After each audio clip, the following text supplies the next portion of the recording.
Welcome to Microsoft Office Learning. In this video, we will learn one of the important forecasting function that's called solver. And if you're unsure about that function, then stick around with the video because you are literally going to get value from it. Let's dive in. In this example, I have quantity sold, price per unit, gross income calculating by multiplying these two cells, and then cost per unit, total cost, and net income. So if I want to achieve the net income of 3000, so one option is I keep changing these figures manually. For example, quantity, maybe price per unit, and the cost per unit and stuff to achieve the goal. However, there is a quick and automate function to achieve this goal, and that's called solver. I need to add this function from by going to the file and options, and second last option is add-ins.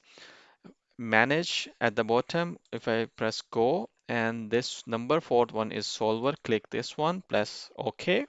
The solver function has been added. I'll go to the data tab, and far right hand side you can see solver. If I click this one, a window will pop up that's called the solver parameter. So I'll just deleting the existing parameter for the time being.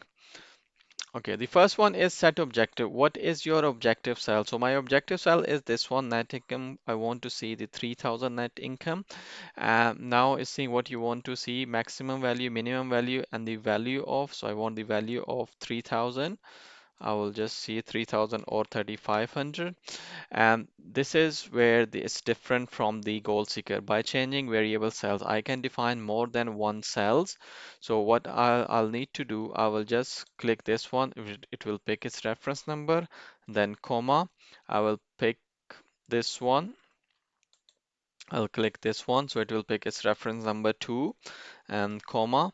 And third one is this one. It will pick its reference number. So these are my variable cells. I want to make changes in these variable cells to achieve the income target of 3000. Next option is subject to constraint. So I can define some constraint as well if I want to keep any of these values up to certain limit. For example, price per unit, I want to keep the price per unit up to £10. I don't want to increase the price from £10. So what I will do, I will just add constraint, click add button, go to this cell reference, and then these are the constraint equal to, less than, or is equal to. So mine is first one. I want to keep the price is equal to or less than 10. So I'll press OK. Now this constraint has been added. The next one is select a solving method, GRG nonlinear. So this was the this is need to be selected, and press solve.